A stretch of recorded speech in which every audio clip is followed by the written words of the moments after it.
Good morning, kindergartners. I'm Miss Kathy, and I'm going to read you a book called The Harvest Birds. Before we get started, I want to give you a little introduction to the characters in the story. All right. Juan is a dreamer, and he wants to become a farmer like his father and grandfather. After his father dies, Juan is left with no land to farm, and Juan is determined to find a small piece of land. But it quickly finds that this is not as easy as he thought it was going to be. So, what do you think will happen to Juan? Do you think he will ever become a farmer? So, let's read and find out. Again, The Harvest Birds by Blanca Lopez de Mariscal. All right, are you ready? In a little town where everyone knew everyone, there lived a young man called Juan Zanate. He was given this name because he was always accompanied by one or two zanate birds. Juan used to sit under his favorite tree, dreaming and planning his life. He wanted to have his own land, as his father and grandfather had. But when his father died and the land was divided, there was only enough for his two older brothers. So Juan had to hire himself out to shopkeepers in the town. Here's Juan.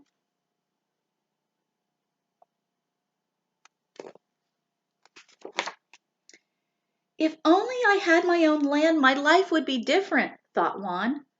Once he went to see Don Tobias, the richest man in town, and he asked to borrow a little piece of land.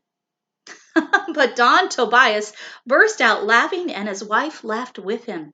Why should I give you land? You don't know anything about making things grow. There he is, talking, and probably feeling discouraged. Sad and ashamed, Juan returned to sit under his favorite tree. It was the only place where he felt really happy. In its enormous branches lived a flock of zanate birds who were so used to his presence that they considered him their friend. And there was one bird in particular who cared very much for Juan and wanted him to find his way in life. This bird was always around Juan, resting on his shoulder or on the brim of his hat, and Juan named him Grajo.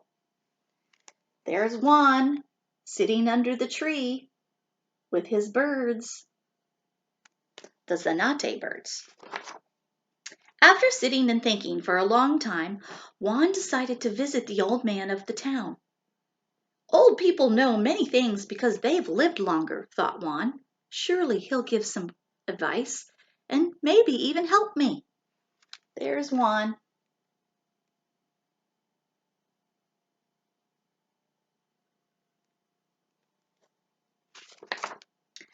Juan greeted the old man, who everyone called Grandpa Chan, and he greeted him with respect. The old man looked at him for a few moments and asked, "Have you just been sitting under your tree, Juan?" "Yes," answered Juan, very curious. "But how did you know?" "Well, when you have lived longer, little Juan, you will see that by watching carefully and observing, you come to know many things," replied Grandpa Chan. Here he is, talking with Grandpa Chan.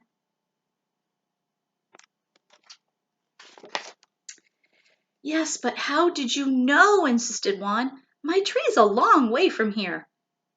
"Look at your hat, Juan. You can tell that the birds have been flying around above you." Grandpa Chan laughed, but it was not a mocking laughter like that of Don Tobias and his wife.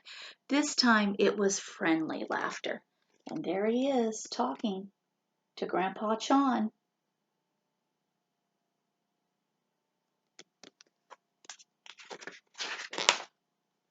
When Juan realized that Grandpa Chan was in a good mood, he dared to ask him for a piece of land. "Let me prove to you that I can be a good farmer and make things grow," he pleaded. Grandpa Chan became serious. He said, "I will help you," he said. "I will lend you land. But remember, if you fail, you must work for me for free as many days as you have used my land." There he is, talking to Grandpa Chan.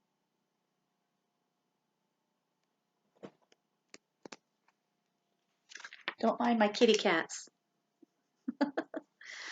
Juan ran into the town shouting his good news, but instead of being happy for him, people mocked him.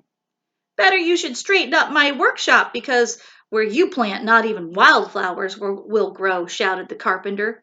Don't waste your time, Juan. Come work on this wheel, called the blacksmith. Help me with these sacks of flour and stop dreaming, added the baker. There he is, running through town.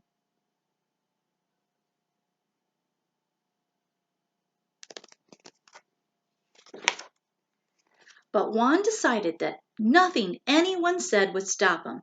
It's time to get to work, he said to himself. He began to prepare his land for planting. It was a very tiny plot of land and didn't offer much promise of a big harvest. Still, Juan kept on working, accompanied by his loyal friends, the Zanates. My head is also small, but it is big enough to hold many dreams, thought Juan. Here he is, working in the field.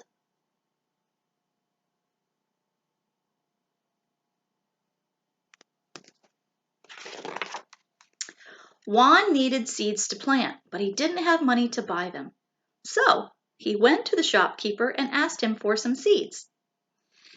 Juan, sweep up the corn, the beans, and the squash seeds from my floor and take them to my pigs. Then, if you wish, you can take some seeds home for yourself. Here he is, talking to the shopkeeper.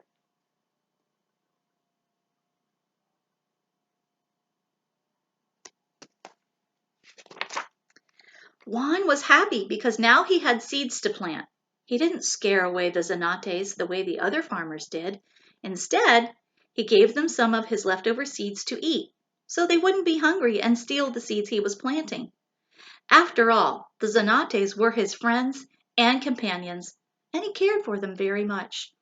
Corajo was always with him, giving advice in his hoarse voice. There he is.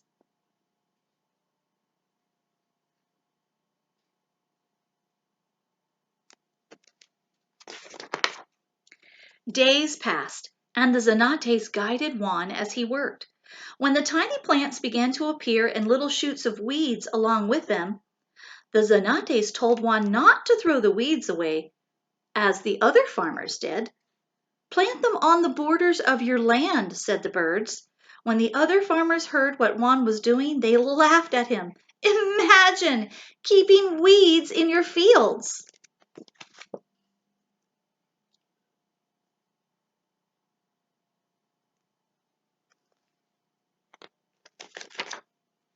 At harvest time, everyone was waiting to make fun of Juan once again. They were sure he would fail, but when Juan arrived in town, everyone was astonished. He brought a magnificent harvest, huge ears of corn, brilliantly colored squashes, and delicious-looking beans. And here is his harvest.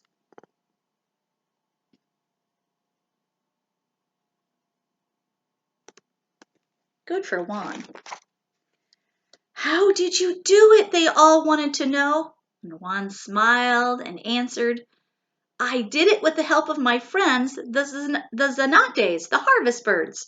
I learned to listen very carefully, over and over, to the voice of nature. Hey, work with me, Juan, everyone shouted. Teach us your secrets. No, answered the old man. Juan works for no one now, because I am going to give him the land that he harvested. There he is.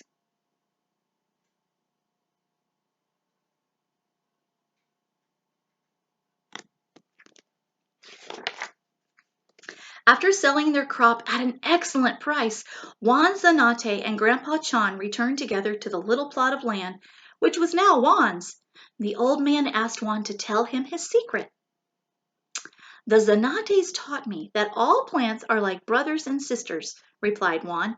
If you separate them, they become sad and won't grow. But if you respect them and leave them together, they will grow happily and be content. Here they are.